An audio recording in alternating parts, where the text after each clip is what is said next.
Hello students, hope you all are doing good. Today let's go with the basic topic.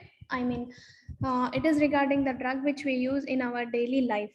Okay, so that is let's go with non-steroidal anti-inflammatory drugs and antipyretic drugs. I'm Dr. V. Sindhu from Department of Pharmacology. So before going into what these drugs are, let's see what is pain. Pain is something which is unpleasant experience, and that is a protective reflex. Protective reflex means, see, when you're touching a hot vessel, you tend to remove your hand immediately, right? That is a protective reflex, like a warning bell of tissue damage. And if you have a chronic pain, then it interferes with your quality of life. And there are two components of pain, that is sensational pain, sensations or peripheral component, which is through your skin.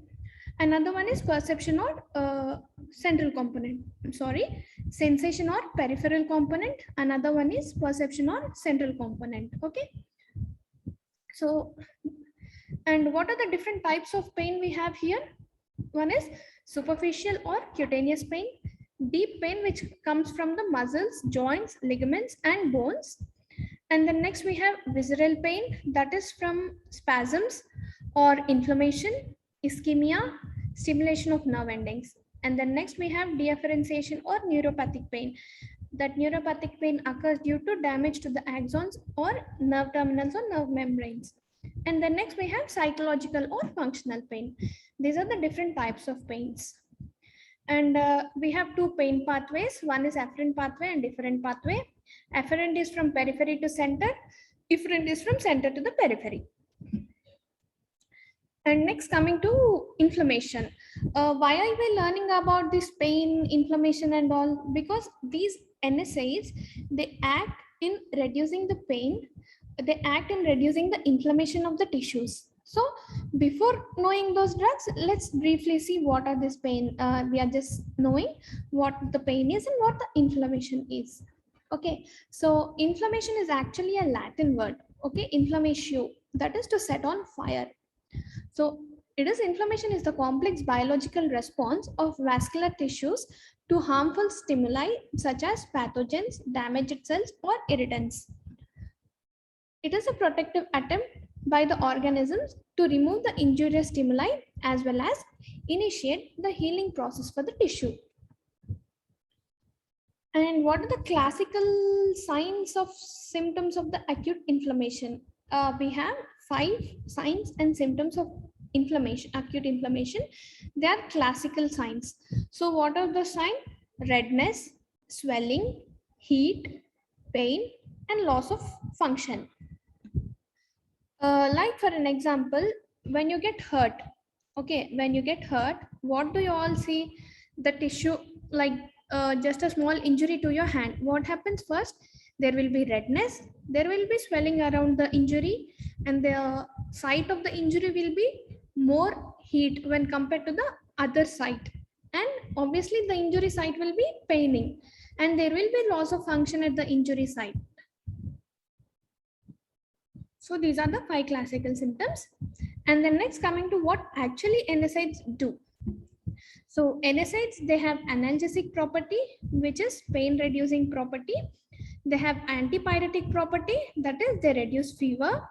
They have anti-inflammatory actions. Okay, they have anti-inflammatory actions. They reduce the inflammation. And when compared to morphine, like morphine is opioid. So when compared to morphine, these are weaker analgesics. They does not depress the CNS. They do not produce physical dependence. They does not have any abuse liability. Abuse liability is nothing but getting addicted to the these NSAIDs. So in morphine and other opioids, if you are taking regularly, you get addicted to taking those opioids. So that property is not seen in NSAIDs. They are also called as non-narcotic, non-opioid, or also aspirin-like analgesics. Okay, these mainly act on peripheral pain mechanisms. Primary action is on peripheral pain mechanism, but they also in CNS, they act also in the CNS to raise the brain threshold. Some of the common characteristics of NSAIDs, what we have is all are analgesics, all are antipyretic, all are anti-inflammatory except paracetamol. So paracetamol is analgesic, it is antipyretic, but it is not anti-inflammatory drug. You have to remember this, okay? And these do not produce CNS depression, and they produce dose-dependent uricosuric action and action by inhibition of prostaglandin synthesis. Their mechanism of action is by inhibition of prostaglandin synthesis, except nimesulide and nifopam. These two have some other action. And then coming to the mechanism of action of these drugs, when a tissue is injured from any cause, prostaglandin synthesis occurs, okay, in that tissue. So the prostaglandin levels are increased. So what are the actions of prostaglandins? They are mediators of inflammation, and also they sensitize the brain receptors at the nerve endings, lowering their threshold of response to stimuli and also allowing the other mediators of the inflammation. Those are the two actions of the prostaglandins. So what is the advantages due to prostaglandin synthesis inhibition? They cause analgesic property, antipyresis, anti-inflammatory, antithrombotic, and closure of ducts. Okay, ductus arteriosus. And there are some toxicities also due to prostaglandin synthesis inhibition. What are the toxicities? That is gastric mucosal damage, bleeding, limitations of renal blood flow or sodium water retention, delay or prolongation of labor, asthma, and anaphylactic reactions in susceptible individuals. These are some toxicities, and that is in general. So let's move on with classification of NSAIDs. So in classification of NSAIDs, they are different. NSAIDs are differentiated into selective, non-selective, preferential, and some other mechanisms. Okay, so non-selective COX inhibitors. So non-selective COX inhibitors are salicylates, aspirin, acetic acid derivative, indomethacin, nabamidone, ketorolac, pyrazoline derivative, oxyphenbutazone, phenylbutazone, propionic acid derivative, ketoprofen, flurbiprofen, ibuprofen, naproxen. And next we have phenamate, mefenamic acid, and enolic acid derivation, that is piroxicam and tinoxicam. Okay, these are non-selective COX inhibitors. This all, okay, and examples. Next we have preferential COX-2 inhibitors. The examples are nimesulide, diclofenac, acinofenac, meloxicam, and etodolac. Next we have selective COX-2 inhibitors. In selective COX-2 inhibitors we have celecoxib, ederocoxib, and paracoxib. These are also called as coxibs. Okay, these selective COX-2 inhibitors are also known as coxibs. Okay, and then next, this is analgesic antipyretic with poor anti-inflammatory action. They are also called as COX-3 inhibitors. Okay, an example under that category is paracetamol, nifopam, and metamizole. So this is the classification of NSAIDs. Sorry. So let's see what's the mechanism of action.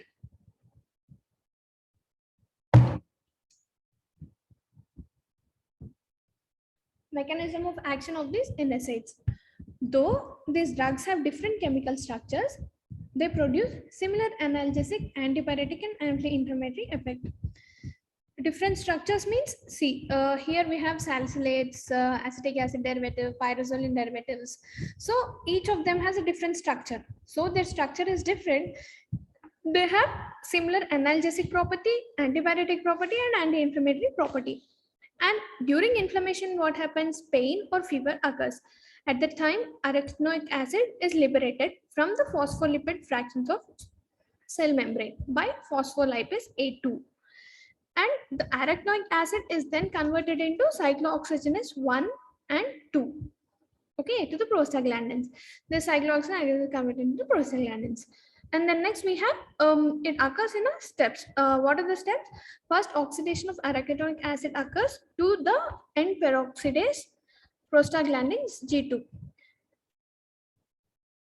And then it subsequently reduces the hydroxy endoperoxidase prostaglandin H2 and then transform the prostaglandin H2 into primary prostanoids PGE2, F2, D2, I2 and thromboxane A2. Okay, just remember these steps. Okay, and yeah, here in this diagram, let's see what is the brief.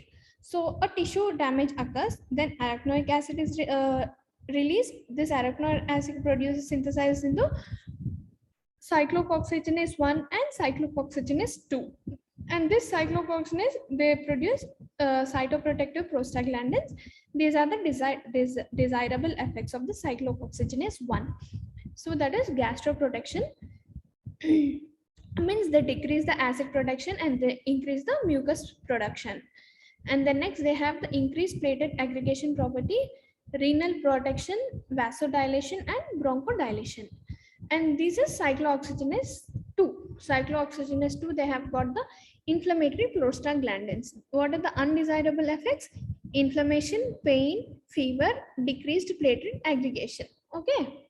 So here I have told you, like, we have non-selective COX inhibitors and selective COX inhibitors. So non-selective COX inhibitors, they act here, like once the arachidonic acid is released, they act here and they does not allow to produce the COX1 and COX2. Whereas selective COX inhibitors, they are selective only for the COX2. So they act here, okay, they block the action here itself. And thus they reduce inflammation, pain, fever, and platelet aggregation. Okay, I think I'm clear with the mechanism. So coming to the drugs. So salicylates. What are salicylates? Salicylates are the esters of salicylic acid. Example, methyl salicylate and sodium salicylate. Do we have other alternatives also which occurs with the esters of organic acids such as acetyl salicylic acid, which is known as aspirin, which we are using in our common daily life. Okay. Next, aspirin stems has antipyretic property and analgesic property of bark. Aspirin is actually it is a natural extract, right? So that the stems, they have the antipyretic property, whereas the bark has analgesic property. Okay, they are extracted from a willow tree, a tree called willow tree. This subsequently leads to the isolation of active principle salicylin and later that forms the salicylic acid. Okay, that is brief. And coming to pharmacological actions of aspirin. Aspirin has analgesic action. So salicylates, unlike the opioid analgesics, like in opioid analgesics, what you have seen, they impair the mental activity, they cross the blood-brain barrier and they depress CNS, right? So that does not occur with aspirin. So salicylates, unlike the opioid analgesic, they produce relief of pain without hypnosis, means without drowsiness or sedation, or impair the mental activity. They does not alter your mental status. That is one differentiation between the opioids and this aspirin or NSAIDs. Okay. Their analgesic action is mainly peripheral or only or partly. Mainly it is peripheral, but sometimes it can be partly central also. They do not affect the emotional reaction of the pain. They only suppress. The therapeutically, it may be rational to combine aspirin with opioid analgesic like codeine for synergistic analgesic effect. Means what will happen is sometimes to increase the intensity, like to decrease the pain nicely, you combine with codeine and aspirin so that they get very good analgesic property. Okay. And aspirin inhibits the biosynthesis of prostaglandins by irreversible acetylation and inactivation of COX, in contrast to other NSAIDs which causes its reversible inhibition. Okay, like aspirin is irreversible acetylation, whereas other COX inhibitors, they are reversible inhibition. Their action is reversible. So coming to antipyretic action of aspirin, salicylates act centrally and they reset thermostatic mechanism to normal level. Thereby, they reduce the temperature, that is, they do not lower the body temperature in normal individuals. It will depress only in patients who are having fever. Even though if you're taking you don't have fever but you're taking aspirin, nothing will happen to your body temperature. It does not get lowered. And next, coming to another action, it is respiratory stimulant. Like salicylates, they stimulate respiration as a result of direct and indirect actions. So what happens here? They cause the bronchoconstriction. Next, gastrointestinal system. Depending on the dose, salicylates may produce dyspepsia, nausea, and vomiting as a result of gastric irritation and gastrointestinal erosions, bleeding, GI bleeding, leading to hematemesis or melena. What is hematemesis? It is vomiting of blood. And what is melena? Passing of blood in stools, that is black colored stools. It is melena. Next, other properties are anti-inflammatory action, anti-rheumatic action. They inhibit prostaglandin synthesis in the peripheral tissues. Antiplatelet activity, aspirin inhibits platelet aggregation. It is unique in that it irreversibly inhibits COX by acetylation. Coming to pharmacokinetics, aspirin can be well absorbed through skin, GIT, and it is soluble of salicylate preparation. Distribution, it achieves significant concentration in saliva, milk, spinal synovial fluid, peritoneal fluid, RBC. They are present in high amounts in liver, heart, muscle, small amounts in the brain. Okay. Coming to therapeutic uses, it is used in pain, analgesia, myalgia, headache, antipyretic action, arthralgia, dysmenorrhea, anti-inflammatory action in arthritis, gout, rheumatic fever, to reduce the risk of recurrent ischemia attacks and strokes in men. Reduction of risk of death in patients with history of infarction or unstable angina pectoris. How does this reduction happen? Because the patient is taking aspirin, the blood clots will be like they will be getting thin. There will be blood thinning and clotting does not occur. In that way, they can prevent in the sense they can reduce the risk. What are the adverse effects? Ray's syndrome, heartburn, nausea, anorexia, GI bleeding, peptic ulcer, bronchospasm, anaphylaxis, skin rashes. They increase the bleeding time. So Ray's syndrome is nothing but when there is increased aspirin in the body, it results in Ray's syndrome that is seen in children. Okay. Next, coming to salicylate toxicity. What is salicylate toxicity? If the concentration of aspirin is more in your body, then it results in salicylism. That will progress, if salicylum is not treated, that will progress into acute aspirin poisoning. Okay. So what are the features of salicylism? Nausea, vomiting, dizziness, tinnitus, difficulty hearing, diarrhea, and mental confusion. Okay. So these are the features of the salicylism. Basically, these salicylism features are not seen in children. Not seen in the sense the children, they can't express this nausea, vomiting, dizziness, tinnitus, right? So that is how in children it is more riskier to give aspirin, as they can directly lead to aspirin poisoning. So what are the features of acute aspirin poisoning? Respiratory alkalosis, hyperapnea, tachypnea, hemorrhage, confusion, pulmonary edema, convulsions, tetany, and metabolic acidosis. These are the features of salicylate toxicity. And coming to drug interactions, there is increased risk of bleeding if taken with other anticoagulants. Okay, risk of GI bleeding increases if taken with steroids, alcohol, or other NSAIDs. There is increased risk of salicylate toxicity if taken with furosemide. And hypertension may occur if taken with nitroglycerins.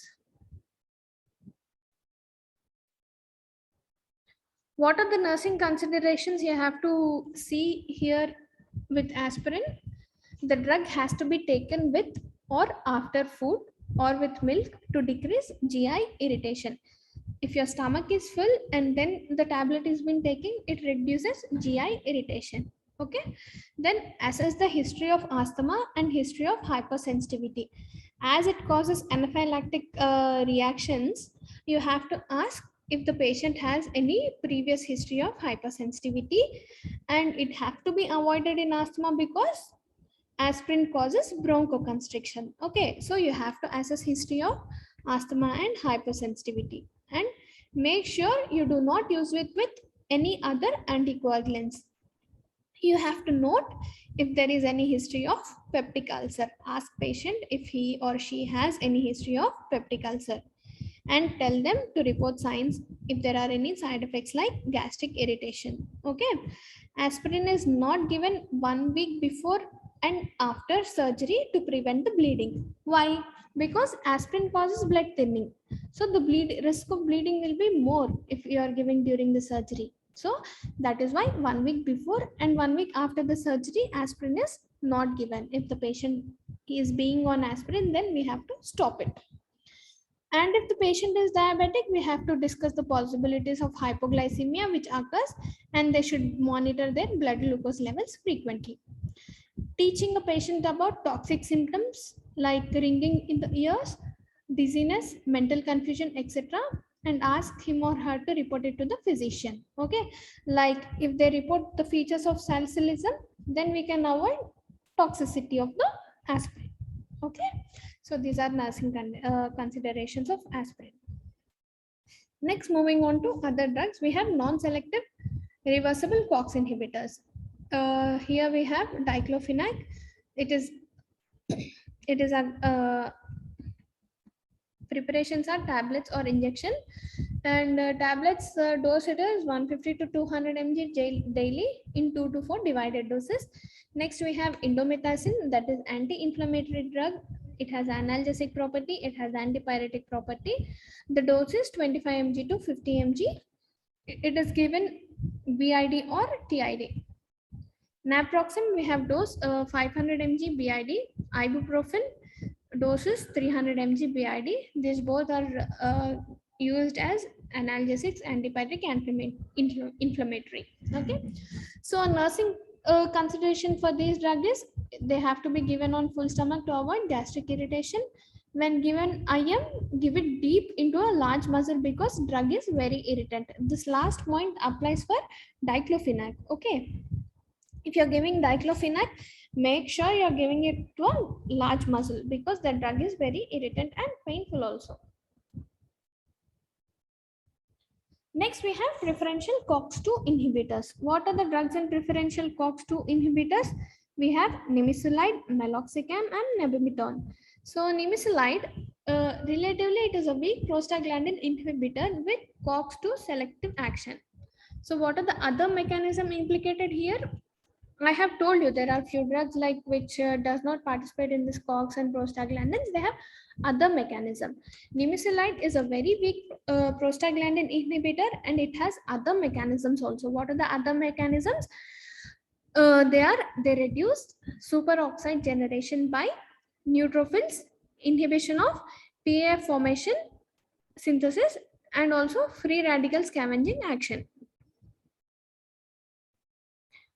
And the next, gastric and other side effects are similar to the other NSAIDs. Like they have other side effects like gastric irritation, okay, nausea, vomiting, headache, and all. They might be the adverse reactions of the preferential COX-2 inhibitors. Okay, they have been reported to cause nephrotoxicity and hepatotoxicity. These nimesulide, meloxicam, nebumetone, they are not licensed in some developed countries, and some countries have withdrawn them, and usually they are avoided in children and old persons. Okay, and NSAIDs which do not inhibit prostaglandins, we have nifopam. This is different from other NSAIDs since it has atropine-like action. It is effective in traumatic and post-operative pain and in musculoskeletal pain not responding to other NSAIDs. Okay, adverse reactions are same like atropine, like, and contraindicated in epilepsy. Next, we have selective COX-2 inhibitors. These selective COX-2 inhibitors, they are also called as COXIBs. Okay, they selectively block COX-2 activity more than COX-1 activity. Okay, so the action of these COXIBs is less on stomach, blood vessels, and kidney. Okay, what are the drugs in this group? We have celecoxib, rofecoxib, and valdecoxib. They are given orally, absorption is complete. They have established analgesic and anti-inflammatory property. They have to be shown. They have been shown effective in treatment of osteoarthritis and rheumatoid arthritis. Their major advantage is that they cause few gastric. It is fewer gastric ulcers and do not inhibit platelet aggregation. And they are stomach friendly in sense that does not cause any gastric irritation. And recently, the use of rofecoxib and valdecoxib has been reported to be associated with increased incidence of myocardial ischemia and stroke. So they have been withdrawn. Currently, all the selective COX-2 inhibitors, they are under studies regarding their long-term toxicity. And they have been described as drugs with marginal efficacy, heightened risk, and excessive cost compared with traditional NSAIDs. Okay, that is regarding the COXIBs. And let's move on with other category, COX-3 inhibitors or reversible inhibitors of hypothalamic COX. So this COX-3 inhibitors, the drug under this is paracetamol. This is a compound which exerts analgesic and antipyretic effects like salicylates. It has weak activity on COX in the inflamed peripheral tissues which have high concentration of peroxidases. But it equally blocks effect of aspirin, like aspirin, on this enzyme in the brain. As this paracetamol, it can cross the blood-brain barrier, it decreases there centrally. It does not affect the what we say peripheral tissue. It does not act on the peripheral tissue. That is why this paracetamol does not have inflammatory action. It does not have anti-inflammatory effect. Okay. Paracetamol is a potent antipyretic as it crosses the blood-brain barrier and acts in CNS. It is equianalgesic with aspirin in therapeutic doses, but it is devoid of anti-inflammatory property. Why it is devoid of anti-inflammatory property? Because it does not act on peripheral tissue.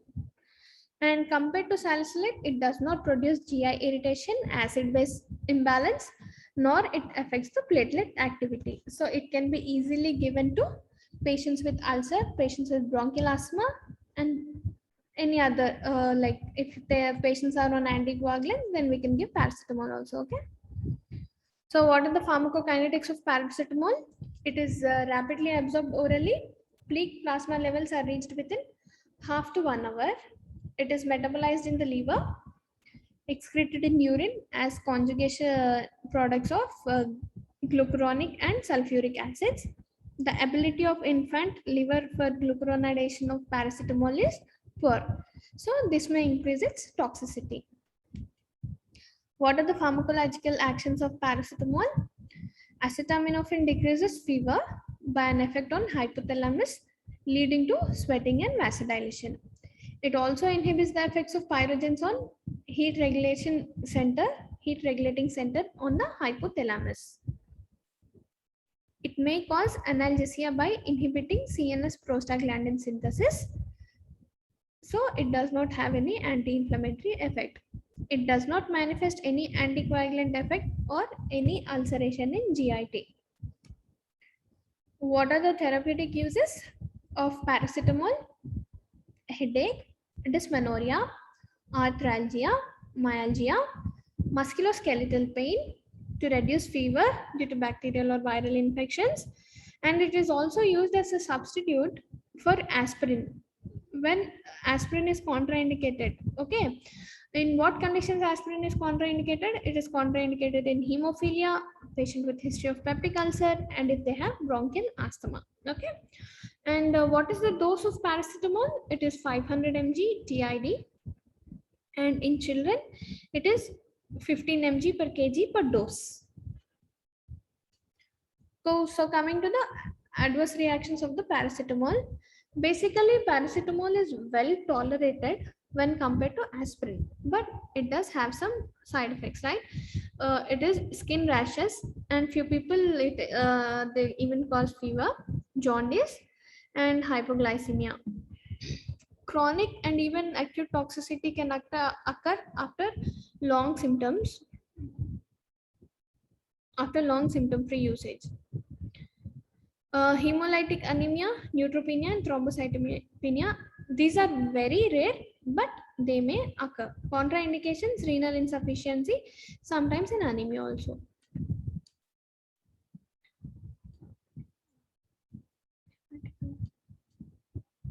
So, symptoms of overdose.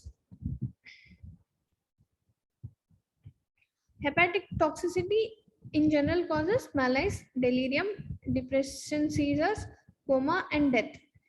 We can also see nausea, vomiting, fever, and vascular collapse. These are some of the symptoms of overdose of paracetamol. And what are the treatment of overdose? Induction of emesis if any person have taken so much of paracetamol poisonings, and then gastric lavage, giving activated charcoal, and oral tablet N-acetylcysteine, which reduces the damage of the hepatic damage. Okay, which reduces and prevents hepatic damage by inactivating acetaminophen metabolise, which causes liver toxic effects in the liver. And what are the nursing considerations here for the paracetamol? Paracetamol, they have preparations of injections, tablets, suppositories, right? So these suppositories, they should be stored below 27 degrees centigrade, and liver function is to be studied for long-term therapy. And we have to note signs of methemoglobinemia, like bluish discoloration of gums and fingernails.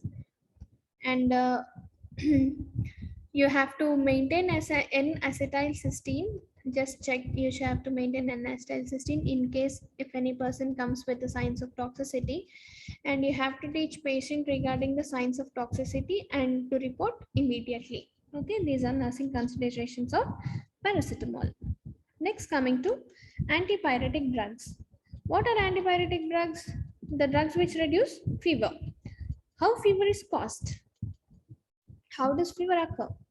So normally what happens, the hypothalamus is adjusted to a set point. So what happens when the temperature is elevated beyond the level, the hypothalamus activate heat losing mechanism like sweating and vasodilation. That is why we get chills. If a person has fever, he gets chills. That's why. In fever, the set point is elevated, means it is increased. Like what is our normal body temperature? It is 98.4 degree Fahrenheit. What happens if the fever is high? That it is elevated, right? It can go above 100, 102, 101, whatever it is. So normally the thermo set point is 98.4, whereas this is increased, right? So what happens? The set point is elevated, and thus the patient will not have any sweating or vasodilation. If the temperature is increased, he will be feeling chills. In general, what happens if heat is there so much, you tend to get sweat, but it is different in fever. So this COX-2 enzyme, which stimulates interleukin 1, they cause increase of prostaglandin E2 synthesis in hypothalamus. What this prostaglandin E2 does, it has two mechanisms.